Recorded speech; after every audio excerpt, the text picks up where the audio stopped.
This is Barb Gleim. I'm the representative from the 199th in Cumberland County, and I'm here with Secretary of Agriculture, Russell Redding.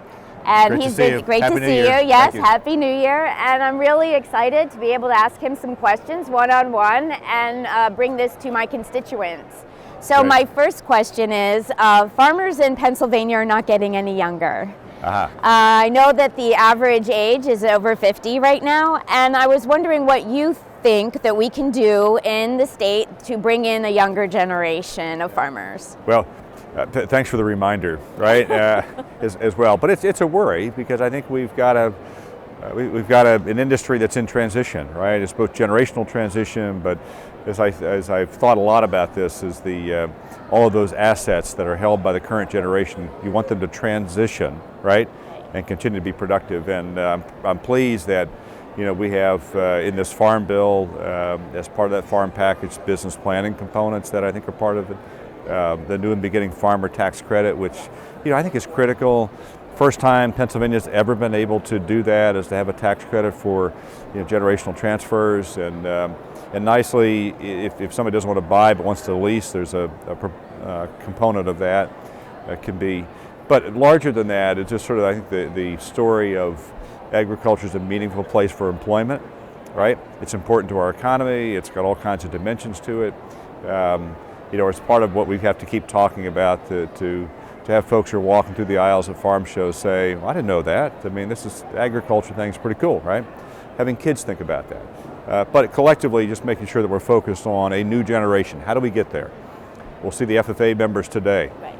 I look at that group, and as much as I worry about how we're going to do this, I come away inspired, right? That we're going to figure this out. A lot of different pieces, but part of it just making sure that we're thinking about it public policy-wise, is also from a program standpoint. Yes, and I'm going to put a little plug in. We're on a commission together. It's the Agricultural Education for Excellence Commission.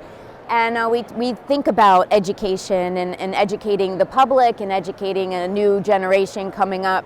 And so one of the things I'm doing right now is I have a bill, and I'm going to plug it with you here. Put it in. It's the agritourism bill. It's House Bill 1348. And what this does is it reduces the liability for farmers who are bringing groups and the public onto the farm.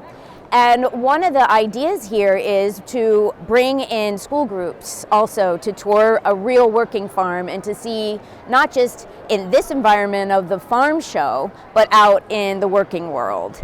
And so I've been promoting that. But can you think of some ways out in the working world right now that a younger generation, not necessarily FFA, can learn from a farmer? Yeah. Well, I think there are a couple. We heard at the last meeting, the commission meeting, right? I was really interested in a couple of things happening in different school districts, right? We have one in the central part of the state, in the east, and up in the northwest, where schools are focused on the kindergarten through elementary age, right? Which I think is nice, right? You just sort of, we talk about it in a formal sense, but having folks sort of contextually understand sort of what is agriculture and food. It looks different by region. It looks different by neighborhoods. And knowing that it's sort of zip code neutral. It could be the warehouse that's now a hydroponic or an aeroponics system. But having those out there is really examples of the diversity of agriculture in the state's important. I think the Farm Bureau's Ag Science Lab, roaming around the state, they do a wonderful job of talking about it. But I think it's also our own policy work, right, and how accessible agriculture is in your district, and we try to do that at the Department of Ag, is to have people think about not just the importance of it economically, but all the opportunities that are presented by it. Yep. Yeah. The other thing I wanted to talk about with you is we have a somewhat of a new product coming out in agriculture called industrial hemp. And you were nice enough to come to one of my farmers' breakfasts in my district and talk about it a little bit. But can you also, in this video, talk a little bit about industrial hemp and what you see it doing for our economy in Pennsylvania? Yeah, I'm excited about industrial hemp. I think it's, we were a major sort of hemp producer for many years until 1937, when the federal prohibition came in. to place. So for 77 years, I think it is, we were out of that business. And the federal farm bill, and credit to our congressional members, who supported in the 2014 farm bill, gave us research options. 2018 sort of opened that market up in a more commercial way. We've tried to respond at the state, and we've gone from 13 permits to 30 some to 342 last year. The 2020 permit season is just open. Yeah. So we're proud of that. We're not going to put any caps on it. We're not going to put any acreage caps on it. Let the market sort of talk about that. Here at the farm show, and I always point out, you can see the kitty litter, yeah. right? Which is 7 times more absorbent than traditional, just as an example. You can look at the car parts down here. You can look at the house and construction components. It's in the food court with industrial, with the hemp oil. I think there's a lot of opportunity. Always a footnote that we have to keep building these markets, right? They're there, but it takes a lot of investment, as we heard at your ag breakfast. People are doing it, but I think it's a really good opportunity for Pennsylvania. Yep. Lastly, I have 2 other questions. One was on broadband. Yeah. Rural broadband is so important. I keep hearing it in every single conversation I have. It seems with farmers, especially in rural areas, that they can't seem to get the internet in order to market their product. Vets are having issues, when they're out on the farms and they can't seem to get internet in order to, get the medicines that they need or order them for the farmer. Do you see any momentum going through and getting that issue resolved? Well, I do.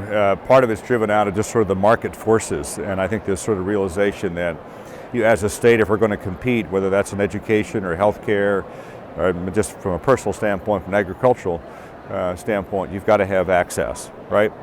High-speed access. It's a great sort of equalizer, right? So I can compete as an individual farmer with somebody else down the street. I think that's a really key part of our policy work. And the governor's proposed within the Restore the broadband, and I think that's a key part of our work in the next year. But when you look at our ability to compete, it's based on technology and access. Yes, it is. Broadband's critical. I agree with you, and I'm hoping to help in any way I can on that issue, being a part of the legislature.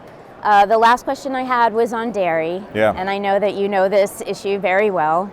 Under Restore, there's been a lot of great programs for the dairy industry. Do you want to talk a little bit about what is going on in that industry this year? Yeah, I'm pleased, that the Farm Bill put a real spotlight on dairy. We started a year or so ago with the Dairy Investment Program, and we sometimes feel like the innovation is gone.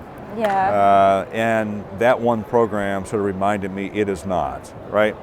We had 40 some applications for basically on-farm value-added processing.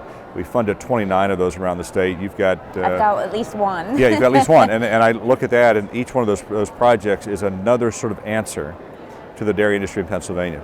The Farm Bill presents a second investment opportunity, and we've got 77 applications for $5 million. We'll hopefully make that decision with the Commonwealth Financing Authority here in the month of January. Yes. But a lot of opportunity for people to do on-farm, to add value, to do the things tying nicely with your ag tourism piece. I think it's all part of this sort of puzzle, right? Of how do we keep people in the business. It's not the answer for everybody, but you know what? If another 100 producers are doing something creative and innovative, and that's their answer, it's good for us. Yes, it is. Well, thank you very much. I don't want to keep you all day. No, it's good. So I really appreciate all that you're doing, and hopefully we can work together and keep ag #1. Yeah, well, you do a great job, and I was impressed at the breakfast with the diversity of interest there in your district around agriculture. It was really nice, and just a pleasure to work with. Yeah, so thank you very much. Have a great year. Yeah, thank you too.